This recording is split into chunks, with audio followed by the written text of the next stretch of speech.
Welcome to the Daily. I am Vince Miller. Right here, we just study the Bible a few verses at a time, making our way through the entire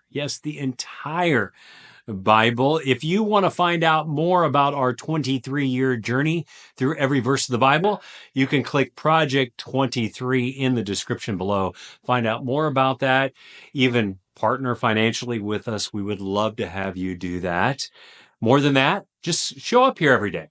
Show up and study God's Word with us every day. Right now, we are in Mark chapter 13. I'm going to read verses 1 through 2 today. Here's the text. And as he, that is Jesus, came out of the temple, one of his disciples said to him, "Look, teacher, what wonderful stones and what wonderful buildings." And Jesus said to him, "Do you see these great buildings? There will not be left here one stone upon another that will not be thrown down." Woo! Now, the disciples are stunned by the glory of the temple. And rightly so. It was massive. I mean, breathtaking. Some stones weighed over 500 tons. I mean, it dominated the Jerusalem skyline and the Jewish people. For them, it wasn't just beautiful. It was sacred. It housed God's presence, even their heritage, and they saw it as a sign of their national identity. So when one disciple turns to Jesus and says, "Look at these stones," he's marveling at structure he believed would last forever. But Jesus responds with an upsetting declaration and prophecy.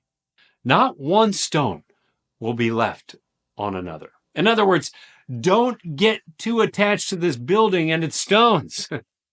Jesus, you see, was never impressed by architecture or religious infrastructure.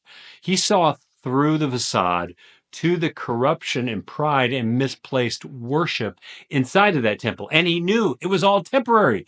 In fact, 40 years later, in AD 70, the Roman army would destroy the temple, stone by stone, just like Jesus said.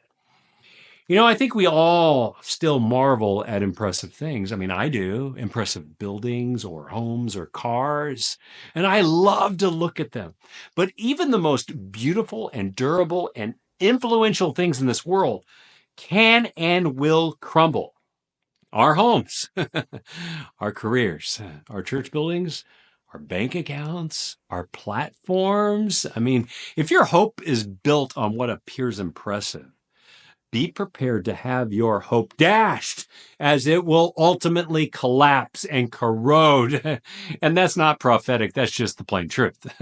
But this does not mean we should not appreciate beauty or build meaningful things in this life. Jesus is reminding us not to confuse the temporary with the eternal, the temporary with the eternal. So don't be fooled by the size of the stones. Fix your eyes on the cornerstone, the one who cannot be shaken, the one who is standing right there that they really should have been impressed with.